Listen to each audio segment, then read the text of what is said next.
నమస్కారం. టీసాట్ వీక్షకులకి స్వాగతం. తెలంగాణ రాష్ట్ర పబ్లిక్ సర్వీస్ కమిషన్ నిర్వహిస్తున్నటువంటి గ్రూప్ 1 మెయిన్స్లో ముఖ్యంగా పేపర్ 4 సెక్షన్ 3కి సంబంధించి అభివృద్ధి పర్యావరణ సమస్యల్లో టీసాట్ ద్వారా మనం గతంలో అనేక అంశాలను విస్తృతంగా చర్చించడం జరిగింది.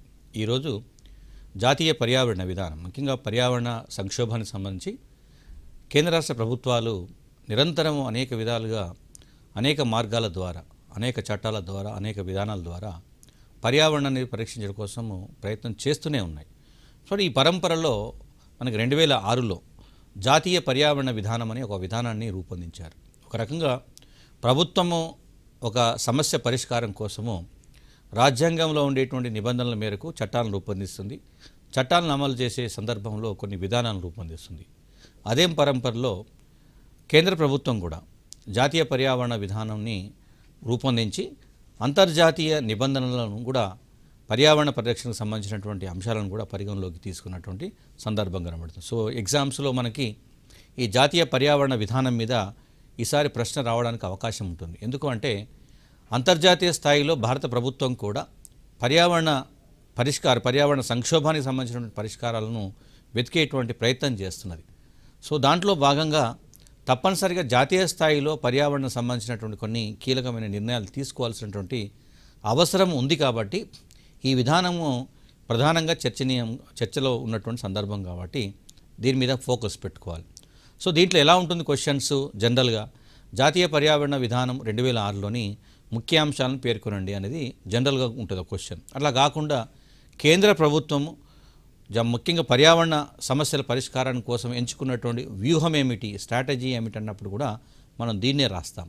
అలా కాకుండా ప్రభుత్వాలు పర్యావరణ పరీక్షణలో ప్రభుత్వాల యొక్క పాత్ర ఏమిటి అనే ప్రశ్న వస్తే కూడా మనం దీన్నే రాస్తాం. అంటే ఇక్కడ క్వశ్చను డైరెక్ట్గా రావచ్చు లేదా ఇండైరెక్ట్గా రావచ్చు, కానీ కంటెంట్ మాత్రం ఇదే ఉంటుంది.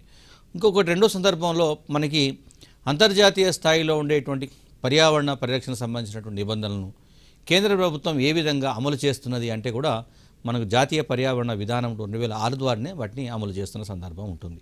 సో ఏదైనా ఒక అంతర్జాతీయ తీర్మానం ఉంటే దాన్ని డైరెక్ట్గా ఇంప్లిమెంట్ చేయడం సాధ్యం కాదు. సో కాబట్టి ఆ అంతర్జాతీయ తీర్మానాలని అమలు చేయడం కోసం ప్రభుత్వం మళ్ళీ జాతీయ స్థాయిలో ఒక విధానాన్ని రూపొందించుకునే ప్రయత్నం చేస్తుంది. ఆ పరంపరలో వచ్చిందే మనకి జాతీయ పర్యావరణ విధానం 2006.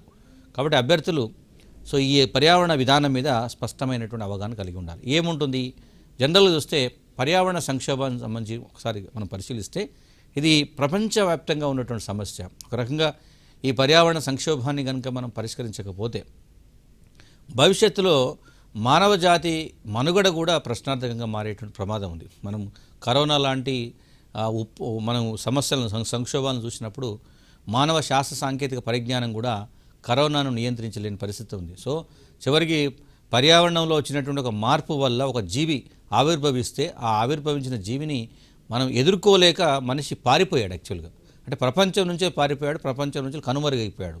సో దట్ ఇంపాక్ట్ ఏంటంటే భవిష్యత్తులో మనం పర్యావరణాన్ని కనుక కాపాడుకోలేకపోతే ఇలాంటి ప్రమాదాలు, సంక్షోభాలు మరిన్ని తలెత్తేటువంటి ప్రమాదం ఉంది. మళ్ళీ ఈ మధ్యకాలంలో కరోనా మరో రూపంలో వస్తుందని చూస్తున్నాం. అమెరికాలో మంచు తుఫాన్లు విపరీతమైనటువంటి సంక్షోభాన్ని కలిగిస్తున్నాయి. ఇవన్నీ ఎందుకు ఇప్పుడే కలుగుతున్నాయి?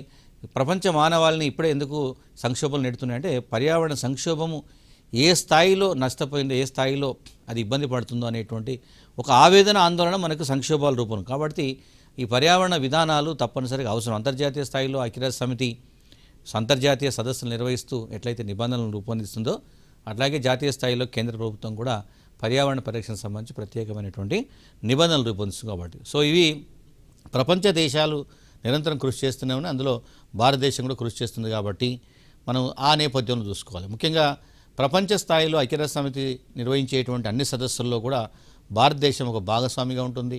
అక్కడ తీసుకున్నటువంటి తీర్మానాలను అమలు చేయడానికి సంబంధించినటువంటి విధానాలను కూడా భారత ప్రభుత్వం అంగీకరించి అమలు చేస్తున్నటువంటి సందర్భం ఉంది.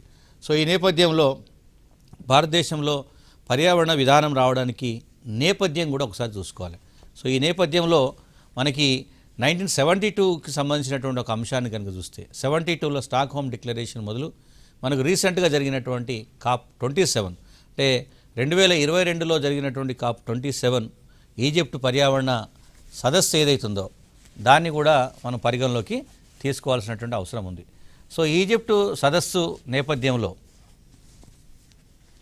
సో ఈజిప్టు సదస్సు నేపథ్యంలో అంతర్జాతీయంగా ఆమోదించినటువంటి తీర్మానాలకు తగ్గట్టుగా భారత ప్రభుత్వం కూడా తప్పనిసరిగా కొన్ని విధానాలను రూపొందించింది అనేటువంటి గుర్తుపెట్టుకోవాలి. అంటే మనం రాసే 2006 విధానానికి సంబంధించి నేపథ్యం 1972 స్టాక్హోమ్ డిక్లరేషన్, వర్తమాన కాలంలో 2022లో COP27 సదస్సు ఏదైతుందో ఈజిప్ట్లో జరిగిన సదస్సు, అంటే ఆ సదస్సులో కూడా భారతదేశం భాగస్వామిగా ఉంది కాబట్టి వీటన్నింటిని కూడా దృష్టిలో పెట్టుకోవాలి. అట్లే విధంగా కాలానుగుణంగా వచ్చినటువంటి చట్టాలను కూడా పరిగణలోకి తీసుకొని ఈ విధానానికి సంబంధించి సో ఏముంటుంది ఈ విధానంలో ప్రధానంగా అంటే ముఖ్యంగా ఒకటి, జీవరాశుల మనుగడకు అవసరమైనటువంటి సహజమైనటువంటి వనరులను సంరక్షించాలి. అదేవిధంగా భవిష్యత్ తరాలకు వాటిని అందజేసేటువంటి ప్రయత్నం చేయాలి. ఇప్పుడు జరుగుతున్నటువంటి డెవలప్మెంట్ ఏదైతుందో, అభివృద్ధి ఏదైతుందో, సహజ వనరులను పూర్తిగా దుర్వినియోగం చేస్తున్నారు. భవిష్యత్తు తరాలకు ఎలాంటి వనరులు లేకుండా చేస్తున్నటువంటి సందర్భం ఉంది. కాబట్టి దాన్ని ఫస్ట్ నియంత్రించాలి. అట్లాగే భవిష్యత్ తరాలు మనకంటే ఆనందంగా ఉండాలనేటువంటి స్పృహం కలిగి ఉండాలి. అంటే ఇప్పుడు ప్రస్తుతం ఉన్నటువంటి తరాలు మొత్తం, అంటే ఈ తరాలు మొత్తం పర్యావరణాన్ని సంక్షోభంలోకి నెట్టివేస్తే భవిష్యత్ తరాలు మరింత అంధకారం అవుతాయి. మామూలుగా మానవ నాగరికతలో తరతరాలుగా మనకి మానవ వికాసం జరగాలి, కానీ తర్వాత తరాలు మరింత విషాదంలోకి వెళ్ళేటువంటి పరిస్థితి ఉండకూడదు. అంటే భవిష్యత్ తరాలను కూడా దృష్టిలో పెట్టుకొని పర్యావరణ వనరులను శాస్త్రీయ పద్ధతిలో విచక్షణతో వినియోగించుకోవాల్సిన అవసరం ఉంది.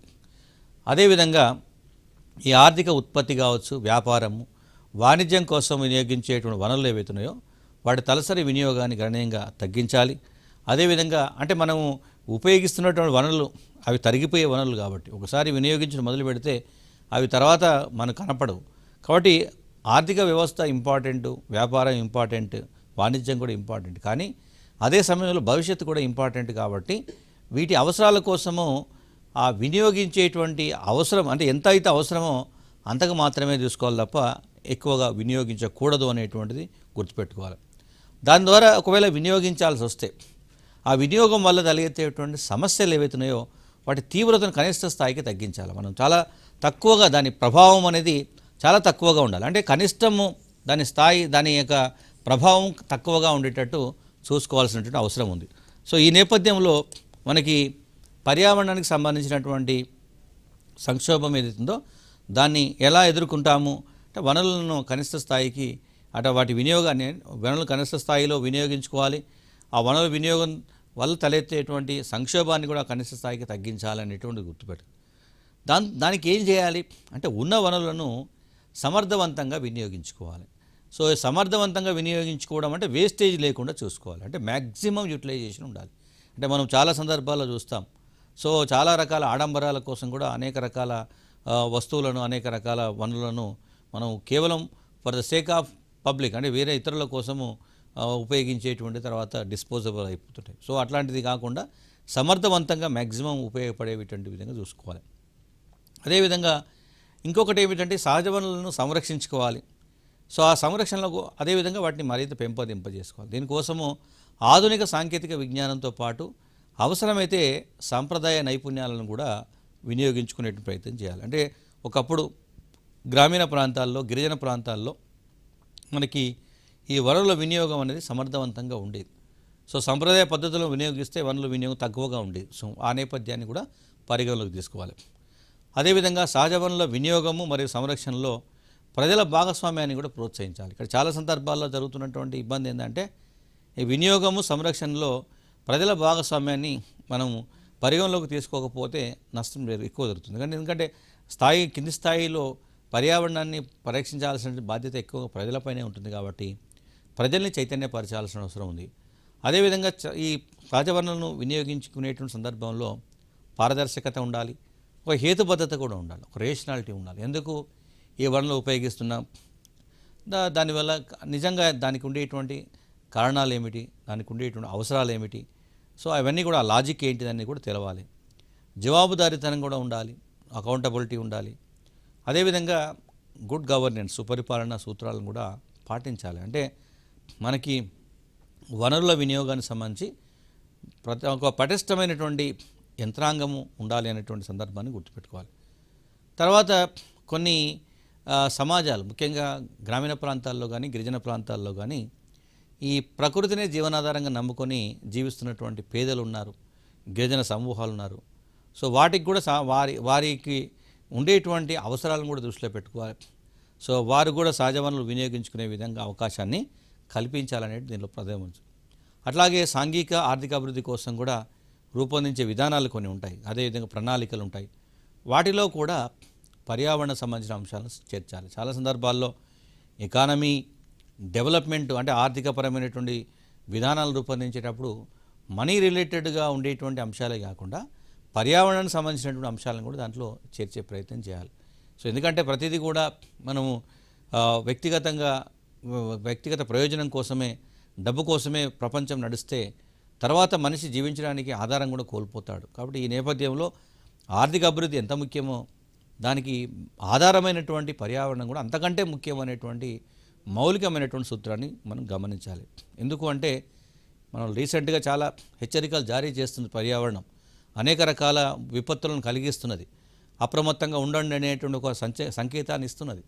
కరోనా సమయంలో ఆక్సిజనే పెద్ద సంక్షోభం, ఆక్సిజన్ కొరత, ఆక్సిజన్ సిలిండర్లను కొనుక్కొని ఇండ్లల్లో దాచుకున్నటువంటి సందర్భం ఉన్నది. సో నిజానికి ప్రకృతిలో సహజంగా లభించేటువంటి ఒక ఆక్సిజను ఒక సంక్షోభంలో సందర్భం చూసినప్పుడు అది మన కృత్రిమంగా మారిపోయింది. సో ఇది ఆర్థిక అభివృద్ధి అనేటువంటి నేపథ్యం చూసినప్పుడు మనం ఈ పర్యావరణ సంక్షోభానికి కారణమైనటువంటి పరిశ్రమలు ఏవైతున్నాయో వాటిని కంట్రోల్ చేయాల్సిన అవసరం ఉంటుంది. లేకపోతే మనిషి సహజంగా లభించేటువంటి గాలి, నీరు ఇట్లాంటివి కూడా కొనుక్కొని జీవించాల్సినటువంటి పరిస్థితి తలెత్తుతుంది. కాబట్టి ఈ విధానాల రూపకల్పనలో పర్యావరణానికి సంబంధించినటువంటి అంశాలకి అధిక ప్రాధాన్యత ఇవ్వాల్సినటువంటి అవసరం ఉంది. అదేవిధంగా ఇవి మౌలికమైనటువంటి అంశాలు. ఈ పర్యావరణ విధానంలోని లక్ష్యాలను సాధించడానికి కేంద్ర ప్రభుత్వం ఏం చేసిందంటే కొన్ని మార్గదర్శకాలను, గైడ్లైన్స్ను రూపొందించిన సందర్భం ఉంది. సో ఈ మార్గదర్శకాలను కూడా మనం ఇందులో రాసే ప్రయత్నం చేస్తాం. మౌలికంగా పర్యావరణ విధానంలోని అంశాలను పేర్కొంటూనే కొన్ని మార్గదర్శకాలను కూడా మనము వివరించేటువంటి ప్రయత్నం చేస్తాం. సో దాంట్లో ఏమేమి ఉన్నాయి అంటే ఈ చట్టంలో అదేవిధంగా విధానాల్లో ఉండేటువంటి అంశాలని ఇంప్లిమెంట్ చేసేటప్పుడు కొన్ని రూల్స్, కొన్ని గైడ్లైన్స్ ఫ్రేమ్ చేస్తారు. సో అవి ఫీల్డ్ లెవెల్లో ఇంప్లిమెంట్ అయ్యేటప్పుడు ఈ నిబంధనలను మనం లేదా ఈ మార్గదర్శకాలను, ఈ గైడ్లైన్స్ను ఫాలో అయ్యేటువంటి పరిస్థితి ఉంటుంది. సో దీంట్లో ఏమిటి మొదటగా చెప్పాల్సిన పర్యావరణ వినియోగానికి సంబంధించి మనం పర్యావరణాన్ని వినియోగించి సందర్భించినప్పుడు భవిష్యత్ తరాల అభివృద్ధిని అవసరాలను, అదేవిధంగా పర్యావరణ అవసరాల మధ్య అంటే భవిష్యత్తులో ఉండేటువంటి ఆ సమాజం యొక్క అవసరాలు, అట్లాగే పర్యావరణం యొక్క అవసరాలు ఏవైతున్నాయో ఈ రెండింటి మధ్య సమన్వయం ఉండాలి. అంటే కేవలం మనుషుల అవసరాలు మాత్రమే పరిగణలోకి తీసుకుంటే పర్యావరణం సంక్షోభంలోకి నెట్టివేయబడుతుంది. కాబట్టి పర్యావరణం యొక్క అవసరం ఏమిటి ఉంటుంది అంటే పర్యావరణము సమతుల్యంగా ఉండటం అనేది పర్యావరణ అవసరం. పర్యావరణం సమతుల్యంగా ఉండాలంటే ఏం కావాలి? పర్యావరణంలో సహజంగా ఉండాల్సినటువంటి జీవ వైవిధ్యం ఉండాలి. పర్యావరణంలో సహజంగా ఉండాల్సినటువంటి వాయువులు ఉండాలి. ఈ పర్యావరణ కాలుష్యం వల్ల ఏమవుతుంది? జీవ వైవిధ్యం దెబ్బతింటుంది, కాలుష్యము పెరుగుతున్నది. కాబట్టి భవిష్యత్ తరాల అభివృద్ధి అవసరాలు మరియు పర్యావరణ అవసరాల మధ్య ఒక సమన్వయం అనేది తప్పనిసరిగా సాధించాల్సిన అవసరం ఉంది. అదేవిధంగా ఆర్థిక అభివృద్ధిలో పర్యావరణ పరిరక్షణను అంతర్భాగమైన అంశంగా చేర్చాలి. సో ఇక్కడ ఆర్థిక అభివృద్ధి జరిగేటప్పుడు పర్యావరణ పరిరక్షణ, సో దీన్ని కూడా కీలకమైన అంశంగానే పరిగణలోకి తీసుకోవాలి అనేది ఈ మార్గదర్శకాల్లో ముఖ్యమైన అంశం ఉంది. అట్లాగే సుస్థిరాభివృద్ధికి మానవజాతి కేంద్ర బిందువు అయినందువల్ల పర్యావరణంతో ఘర్షణ లేని విధంగా ఆరోగ్యకరమైనటువంటి జీవనాన్ని గడిపేటువంటి హక్కులను, అవకాశాన్ని కల్పించాలని చెప్తుంది ఈ దర్శకం. అంటే ఈ గైడ్లైన్స్లో ఒక ముఖ్యమైన గైడ్లైన్స్ ఇది. అంటే సుస్థిరాభివృద్ధికి మానవజాతి కేంద్ర బిందువు అవుతుంది. అంటే మానవులు మాత్రమే సుస్థిరాభివృద్ధి సాధించాలి. ఇక్కడ సుస్థిరాభివృద్ధి అనేటువంటిది ఇప్పుడు మానవుడు చేయాల్సిన పని కాబట్టి సో అప్పుడు ఏం చేయాలి? పర్యావరణంతో ఇబ్బంది లేని విధంగా ఆరోగ్యకరమైన జీవనాన్ని గడపాలంటే పర్యావరణంలో సంక్షోభంతో సంబంధం లేకుండా వాటి హ్యాపీగా గడపడానికి కావాల్సిన హక్కులను, అవకాశాన్ని కల్పించాల్సి ఉంది. అదేవిధంగా పర్యావరణ వనరులను వినియోగించే విధానాల రూపకల్పనలో కూడా సమన్యాయ సూత్రాన్ని పాటించాలి. సో ఇది ఈక్వల్గా అందరికీ అవకాశాలు కల్పించే విధంగానే నిబంధనలు ఉండాలి అని చెప్తున్నారు. అట్లాగే పర్యావరణానికి సంబంధించినటువంటి స్థానికంగా ప్రాధాన్యత ఉన్నటువంటి కార్యక్రమాల విషయంలో రాష్ట్ర ప్రభుత్వాలకి, స్థానిక ప్రభుత్వాలకి అధికారాలను కల్పించాలనే ఒక అంశం ఉంది.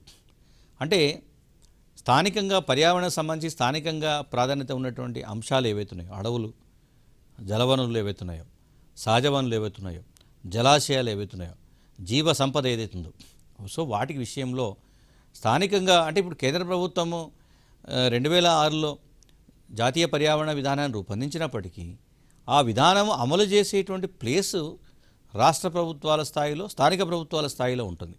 కాబట్టి ఈ నేపథ్యంలో ఆ ప్రభుత్వాలకి సంబంధించి స్థానిక ప్రభుత్వాలకి అవకాశాన్ని కల్పించాలి అనేటువంటి దీనిలో ముఖ్యమైన అంశం. అట్లాగే పర్యావరణ క్షీణత జరిగిన తర్వాత పునరుద్ధరించేటువంటి బదులు పర్యావరణ క్షీణత జరగకుండా ముందు జాగ్రత్త చర్యలు తీసుకోవాల్సినటువంటి అవసరం ఉంది అనే విషయాన్ని గుర్తుపెట్టుకోవాలి. అంటే క్షీణత అయిపోయిన తర్వాత, పర్యావరణం మొత్తం క్షీణించిన తర్వాత దాన్ని మళ్ళీ పునరుద్ధరించేటువంటి ప్రయత్నం కాకుండా అది క్షీణించకుండా ఉండేటువంటి చర్యలు చేపట్టాలి. Prevention is better than cure అంటాం. అంటే అంతా అయిపోయిన తర్వాత మనం మళ్ళీ దాన్ని సరిదిద్దే బదులు అయిపోక ముందే జాగ్రత్తలు తీసుకోవాలంటే దీనిలో మౌలికమైన అంశం. అట్లాగే పర్యావరణ క్షీణతకు కారకులైనటువంటి వారు ఎవరైతే ఉంటారో సో వారిని చట్ట ప్రకారం శిక్షించడంతో పాటు నష్టాన్ని కూడా వారితో భర్తీ చేయాలి. ఇది చాలా ముఖ్యమైనటువంటి గైడ్లైన్స్గా చెప్తున్నారు.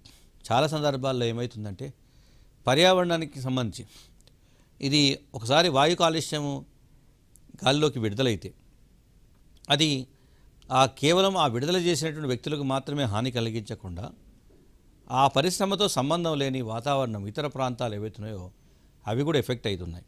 సో కాబట్టి ఈ నేపథ్యంలో మనకి అక్కడ జరిగే నష్టానికి సో ఎవరైతే కాలుష్యానికి కారకులయ్యారో వారి చేతనే ఆ నష్టపరిహారాన్ని ఇప్పించాలి అనేటువంటిది ముఖ్యమైనది. సో దీని ద్వారా ఏమైందంటే వాళ్ళు విడుదల చేసేటువంటి కాలుష్యాల తీవ్రత తగ్గుతుంది, లేదా కాలుష్యాలు విడుదల కంటే ముందే శుద్ధి చేయబడతాయి. సో చాలా సందర్భాల్లో పెద్ద పెద్ద పరిశ్రమల్లో మనం ముఖ్యంగా గంగా నది కాలుష్యమైనటువంటి సందర్భం కావచ్చు, అనేక రకాల కాలుష్యాలు ముఖ్యంగా ఎస్పెషల్లీ పర్యావరణానికి సంబంధించినటువంటి సందర్భాలు తీసుకొచ్చినప్పుడు ఈ వాయు కాలుష్యము, అదేవిధంగా జల కాలుష్యానికి సంబంధించి, అదే మృతికా కాలుష్యానికి సంబంధించి కొన్ని పెద్ద పెద్ద పరిశ్రమలు, ముఖ్యంగా రసాయన పరిశ్రమలు ఏవైతున్నాయో అవి ఎక్కువ మొత్తంలో కాలుష్యాలను విడుదల చేస్తున్నాయి.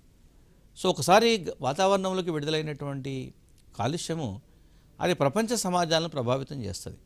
సో కాబట్టి ఆ నష్టానికి కారకులైన వారిని గుర్తించి వారి చేతనే ఆ నష్టపరిహారాన్ని ఇప్పించేటువంటి సందర్భం వస్తే ఆటోమేటిక్గా మనకు తగ్గిపోయేటువంటి అవకాశం ఉంది. అదేవిధంగా పర్యావరణానికి సంబంధించినటువంటి పరిశోధనల్లో సామాజిక శాస్త్రాలను, అదేవిధంగా ప్రకృతి శాస్త్రాలను కూడా సంఘటితం చేయాలి. సో రీసెర్చ్, ఎన్విరాన్మెంట్ సంబంధించినటువంటి పరిశోధనలలో సోషల్ సైన్సెస్కి, అదేవిధంగా నేచురల్ సైన్సెస్కి అంటే ఆ శాస్త్రాలను కూడా సంఘటితం చేయాల్సినటువంటి అవసరం ఉంది అనేటువంటి దీనిలో మౌలికమైనటువంటి సందర్భంగా చూడాలి. దాంతోపాటు జీవ వైవిధ్యాన్ని కాపాడాలి అనేటువంటి ఒక మార్గదర్శకం. సో చాలా సందర్భాల్లో మనకి ఆవరణ సంబంధ సమతుల్యత, ఎకలాజికల్ బ్యాలెన్స్ ఏదైతుందో దాన్ని కాపాడటంలో జీవ వైవిధ్యం యొక్క పాత్ర ఎక్కువగా ఉంటుంది. అంటే మనకు చాలా సందర్భాల్లో గమనిస్తున్నాం, ఇప్పుడు కొన్ని జీవజాతులు అంతరించిపోయినాయని చదువుతుంటాం.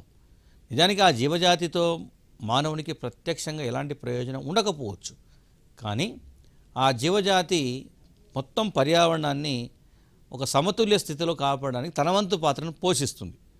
సో మనకు ఒక జీవజాతి అంతరించిపోయింది అంటే బ్యాలెన్స్ తగ్గిపోయినట్టు. మనం ఒక గృహంలో ఏదో ఒక చిన్న స్క్రూ పడిపోయి ఉంటుంది.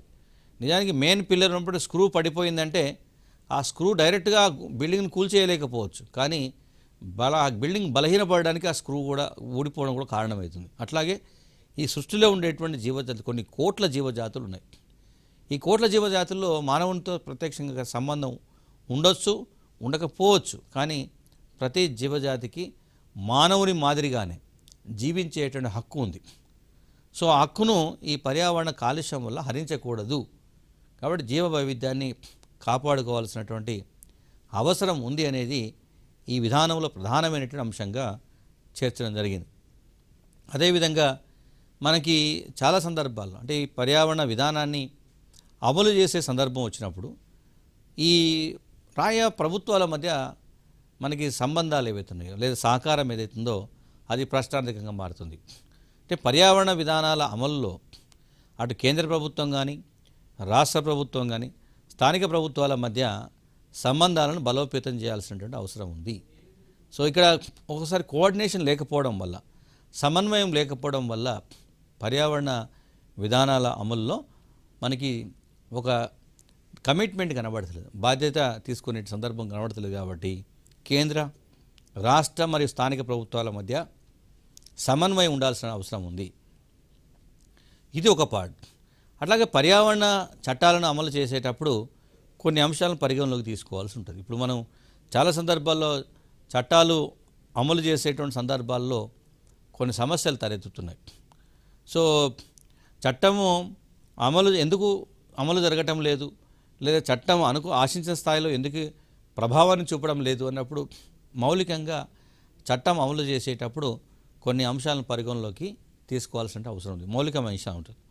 ఒకటి, ముందానికి అసలు వాస్తవానికి చట్టం ఎందుకు వస్తుంది అని కనుక పరిశీలిస్తే, ఏదైనా ఒక చట్టం ఎందుకు రూపొందించబడుతుంది చూస్తే ఈ సమస్యలకు ప్రతిస్పందనగా చట్టాలు రూపొందించబడింది. ఇది ఫండమెంటల్గా గుర్తుపెట్టుకోవాల్సిన, అది ఏ చట్టమైనా కావచ్చు. ప్రభుత్వాలు రూపొందించేటువంటి ప్రతి చట్టానికి ఒక మౌలికమైనటువంటి ఆధారం ఏంటంటే రాజ్యాంగంలో ఉండేటువంటి నిబంధన. అయితే నిబంధనలు చాలా ఉంటాయి. ఆ నిబంధనలు ఎప్పుడు అమల్లోకి వస్తాయి? ఆ సమస్యల తీవ్రత ప్రభుత్వం దృష్టికి వచ్చినప్పుడు ఆ సమస్యలకు ప్రతిస్పందనగా, దానికి ఆన్సరబుల్గా ఒక చట్టం రూపొందించబడుతుంది. అట్లాగే ఇప్పుడు పర్యావరణానికి సంబంధించినటువంటి ఒక సమస్య వచ్చింది కాబట్టి దానికి ప్రతిస్పందనగా పర్యావరణ పరిరక్షణ చట్టాలు రూపొందించబడ్డాయి. ఆ చట్టాలను అమలు చేయడానికి విధానాలు రూపొందించబడ్డాయి. ఆ విధానాలను అమలు చేయడానికి మార్గదర్శకాలను రూపొందించబడ్డాయి. ఈ మార్గదర్శకాలను, విధానాలను, చట్టాలను అమలు చేసేటప్పుడు కొన్ని మౌలికమైన అంశాలను పరిగణలోకి తీసుకోవాల్సి ఉంటుంది. సో ఇక్కడ జనరల్గా ఏమవుతుందంటే సమస్య యొక్క తక్షణ పరిష్కారానికి మరియు చట్టం యొక్క రూపకల్పన మధ్య ఒక గ్యాప్ కనబడుతుంది. అంటే మనం చట్టాన్ని రూపొందించేటప్పుడు మౌలికమైనటువంటి అంశం ఏమిటి, మౌలికమైనటువంటి సమస్య ఏమిటి, దానికి ఏం పరిష్కారం, శాశ్వత పరిష్కారం ఏమిటి అనేది చట్టం రూపొందించేటప్పుడు పూర్తి స్థాయిలో అధ్యయనం చేయకపోవడం అనేది ఒక అంశం. సో రెండవ అంశం ఏంటంటే చట్టం సమర్థవంతంగా అమలు కాకపోతే, ఒక రకంగా చెప్పాలంటే వనరుల యొక్క వినియోగం కావచ్చు, లేదా కాలుష్య నియంత్రణ కానీ సంరక్షణ కానీ సాధ్యం కాదు. మనం చట్టంలో అనేక కండిషన్స్ పెడతాం, కానీ అవి పూర్తి స్థాయిలో కనుక అమలు జరగకపోతే ఆటోమేటిక్గా చట్టం యొక్క ఉపయోగము మనకు పూర్తి స్థాయిలో కనబడదు. కాబట్టి పర్యావరణ చట్టాలను అమలు చేసేటప్పుడు కొన్ని కీలకమైన అంశాలను తప్పనిసరిగా పరిగణలోకి తీసుకోవాల్సి ఉంటుంది. సో ఈ పరిగణలోకి తీసుకోకపోతే చట్టాల్లాగానే ఉంటాయి, సమస్య తీవ్రత క్రమంగా పెరుగుతూ పోతుంటుంది. ముఖ్యంగా స్టాక్హోమ్ డిక్లరేషన్ 1972లో ఈ అంశానికి ప్రత్యేకంగా ప్రాధాన్యత ఇచ్చారు. ఏ అంశము అంటే చట్టాలను అమలు చేసేటప్పుడు కొన్ని మౌలికమైన అంశాలను పరిగణలోకి తప్పనిసరిగా తీసుకోవాలి. అలా తీసుకోకపోతే ఆ చట్టం సమర్థవంతంగా అమలు కాదు అనేటువంటిది దీనిలో స్పష్టంగా పేర్కొన్నారు. ఏమిటి దాంట్లో ఉండేటువంటి అంశాలు కనుక చూస్తే, ఒకటి ముందు జాగ్రత్త సూత్రం అంటాం. సో ఇది మౌలికమైనటువంటి సూత్రం, ప్రివెంటివ్ ప్రిన్సిపల్ అంటాం. సో పర్యావరణ నిర్వహణలో తలెత్తేటువంటి సమస్యలు కావచ్చు, సంక్షోభాలను పరిష్కరించడం కోసము సమస్య రాకుండా ప్రణాళికల రూపకల్పన, అదేవిధంగా విపత్తు యొక్క సంభావ్యత ఏమిటి, అదేవిధంగా ప్రభావాన్ని అంచనా వేయలేనప్పుడు ముందు జాగ్రత్త సూత్రాన్ని అనుసరించే ప్రయత్నం చేస్తాం. అంటే మనం సపోజు ఒక విపత్తు సంభవిస్తే నష్టం ఎంత అనేటువంటిది మనం పూర్తిగా అసెస్మెంట్ చేయలేము. కాబట్టి ప్రివెంటివ్గా ఇంత అసెస్మెంట్, దీన్ని ముందు జాగ్రత్తగా అందరినీ ఇప్పుడు అక్కడి నుంచి ఖాళీ చేయమని, ఒక విపత్తు సంభవించిందంటే దాని ఇండికేటర్ని బట్టి, ఆ సింబల్స్ని బట్టి, ఆటోమేటిక్గా సిగ్నల్స్ని బట్టి మనం వాళ్ళని అక్కడి నుంచి పక్కకు తీసుకుపోవడం, అంటే నష్టాన్ని మనం తగ్గించడం కోసము జాగ్రత్తగా ఉండండి అని చెప్తాము. అంటే దాని ముందు ఏదైతే సమస్య ఉందో దాన్ని అంచనా వేయలేనప్పుడు ముందు జాగ్రత్త సూత్రాన్ని పాటిస్తాం. సో 1992 ధరిత్రి సదస్సులో ఈ ముందు జాగ్రత్త సూత్రం ఆధారంగానే అనేక నిర్ణయాలు తీసుకోవడం జరిగింది. అలాగే రియో సదస్సు నిబంధన 15 కానీ మాంట్రియల్ అగ్రిమెంటు నిబంధన 130 ఈ ముందు జాగ్రత్త సూత్రానికి సంబంధించినవే. రెండవ అంశం ఏంటంటే కాలుష్య కారకుడే నష్టపరిహారాన్ని చెల్లించే సూత్రం ఉంటుంది. అంటే ఎవరైతే దానికి కాలుష్యాన్ని విడుదల చేస్తున్నారో వాళ్ళ దగ్గర నుంచి నష్టపరిహారం మనం వసూలు చేయాలి. ఇది జరిమానాల విధింపు సూత్రం అంటాం. సో మనం పనిష్మెంట్ చేస్తుంది. ఇప్పుడు మనం వెహికల్స్ వెళ్తున్నది, కాలుష్యం బయటకు వస్తున్నది. సో కాలుష్యానికి కారకైన వాళ్ళని మనం నష్టపరిహారం జరిమానా విధిస్తే ఆటోమేటిక్గా అది ఆగిపోతుంది. కాబట్టి ఈ సూత్రాన్ని 1972 నుండి ఆర్థిక సహకారము మరియు అభివృద్ధి సంస్థ సభ్య దేశాలు ఈ సూత్రాన్ని అమలు చేస్తున్న సందర్భం ఉంది.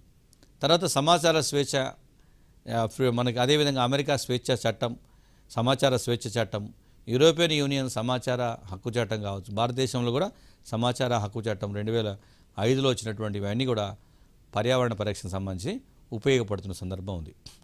సో ఇవంతా ఒక ఎత్తు అయితే మనకి పర్యావరణాన్ని అర్థం చేసుకోవడానికి ఒక వాదం బయలుదేరింది. దాన్నే పర్యావరణ వాదం అంటాం. అంటే పర్యావరణాన్ని రక్షించుకోవాలనేటువంటి ఒక ఉద్యమ రూపంలో వచ్చిందే పర్యావరణవాదం అంటాం. సో దీనిలో పర్యావరణాన్ని సంరక్షించుకోవడం, పునరుద్ధరించడం, అదేవిధంగా పర్యావరణ అభివృద్ధి కోసం కొన్ని మార్గాలను ఎంచుకోవడం అనేది దీనిలో ఒక భావన. ఇది భావజాలం, సామాజిక స్పృహతో కూడినటువంటి విశాలమైనటువంటి భావజాలాన్ని మనం పర్యావరణ వాదం అంటాం. ఇప్పుడు కమ్యూనిజం ఎట్లయితే ఎన్విరాన్మెంటలిజం అంటాం. అదేవిధంగా ఈ మార్పుల పట్ల, పర్యావరణ సంబంధించిన మార్పుల పట్ల స్పందించాలి, దాంతోపాటు దాని పరిరక్షణ కృషి చేయాలి.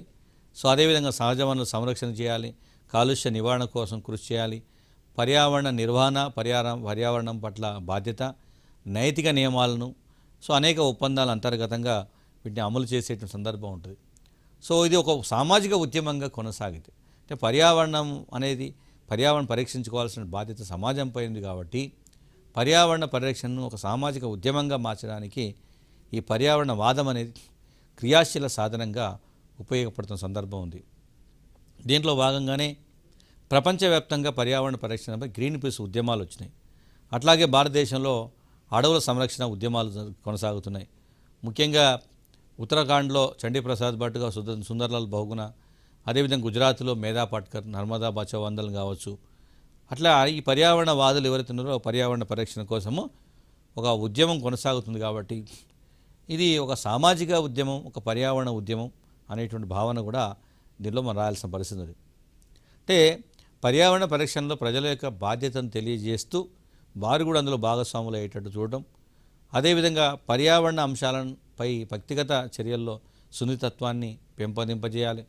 అడవులు కానీ ఇతర సహజ వనరులు, మరి జీవ వైవిధ్య సంరక్షణ, ప్రజలను కూడా ప్రత్యక్షంగా భాగస్వాములు చేయడం, ఇట్లాంటి వాటిని కూడా ఈ పర్యావరణ వాదనలో ప్రధాన అంశాలుగా తీసుకుంటారు. ముఖ్యంగా భారీ ప్రాజెక్టులకి బదులుగా చిన్న తరహా ప్రాజెక్టులు నిర్మించడం, అదేవిధంగా ప్రాజెక్టుల కోసం జరిగేటువంటి భూసేకరణలో శాస్త్రీయ పద్ధతిని అవలంబించడం కావచ్చు, వాటర్ షెడ్ కార్యక్రమాలను అమలులో స్థానిక ప్రజలను భాగస్వాములు చేయడం, పర్యావరణ పరిరక్షణ మరియు సమతుల్యతో నెలకొల్పేటువంటి చర్యలు చేపట్టడం, అన్నిటికంటే కూడా మనం ముఖ్యంగా పర్యావరణ నైతిక సూత్రాలను పాటించడం అనేది చాలా ముఖ్యమైన సందర్భం. దాంతోపాటు పర్యావరణ విద్యను కూడా ప్రచారం చేయాల్సిన అవసరం ఉంది. దాంట్లో పాటు ప్రజలను పర్యావరణం పట్ల చైతన్యపరచడం, పర్యావరణ పరిరక్షణలో వ్యక్తిగత మరియు సామాజిక బాధ్యతను కలిగి ఉండాలి. సో ఇవన్నీ కూడా పర్యావరణవాదంలో చాలా కీలకమైనటువంటి అంశాలుగా మనము చెప్పేటువంటి ప్రయత్నం చేస్తాం. ముఖ్యంగా అంతర్జాతీయ స్థాయిలో ఐక్యరాజ్య సమితి ఈ పర్యావరణ విభాగం ఏదైతుందో, అంటే యుఎన్ఓకి సంబంధించి యునైటెడ్ నేషన్స్ ఎన్విరాన్మెంటల్ ప్రోగ్రామ్ అనేటువంటి ఒక విభాగం ఉంటుంది. ఈ పర్యావరణ పరిరక్షణలో క్రియాశీల పాత్ర పోషిస్తున్నటువంటి సందర్భం ఉంది. సో ఇదంతా కనుక మనం చూస్తే ఒకసారి అంటే ఓవరాల్గా మనకు ఏమర్థమవుతుందంటే పర్యావరణ విధానం, దాంతోపాటు అంతర్జాతీయ తీర్మానాలు, ఫైనల్గా పర్యావరణ వాదం, ఇవన్నీ కూడా దేనికి సంబంధించినవి. మనం ఇక్కడి నుంచి వచ్చే ప్రశ్నకి ఏం రాయాల్సి వస్తుందంటే ఇది కేవలం ప్రభుత్వాల బాధ్యత మాత్రమే కాదు, ప్రజల బాధ్యత కూడా ఉంది ఇందులో. ఎందుకంటే దీనికి కారకులైన వాళ్ళు మనుషులే కాబట్టి, వ్యక్తులే కాబట్టి ముందు వ్యక్తిగతంగా నైతికతను కలిగి ఉండాలి. అంటే మనం చాలా సందర్భాల్లో రోడ్లపైన చెత్త పడేస్తాం, యాక్చువల్ అది మనది కాదు అనుకుంటాం, కానీ అదే మన ఇంట్లో చెత్త పడేస్తే ఏమనుకుంటామో అట్లా మనము పర్యావరణంలో ఏ చర్య చేపట్టినా కానీ అది అంతిమంగా ప్రత్యక్షంగా పరోక్షంగా మనం కూడా బాధ్యులము అందులో అవుతున్నాం. కాబట్టి దాన్ని సంక్షోభంలో నెట్టివేయడంలో కానీ దాన్ని కాపాడడంలో కానీ వ్యక్తుల యొక్క పాత్ర చాలా ఎక్కువగా ఉంటుంది. కాబట్టి కేవలం అంటే మనం లాస్ట్ కన్క్లూజన్ రాసేటప్పుడు పర్యావరణ పరిరక్షణలో రాజ్యాంగము, చట్టాలు, విధానాలు ఎంత ముఖ్యమో, ప్రజల ఆలోచన ధోరణి, ప్రజల్లో నైతికత అంటాం, ఇది తప్పు అని తెలుసుకునేటువంటి భావన కూడా అంతకంటే ముఖ్యమని అనుకున్నప్పుడు మాత్రమే మనం పర్యావరణాన్ని కాపాడగలుగుతాము. దానిలో అందరూ భాగస్వాములు కావాలి అనేటువంటి భావన వచ్చే విధంగా దాన్ని పూర్తి చేసేటువంటి ప్రయత్నం చేయాలి. Thank you.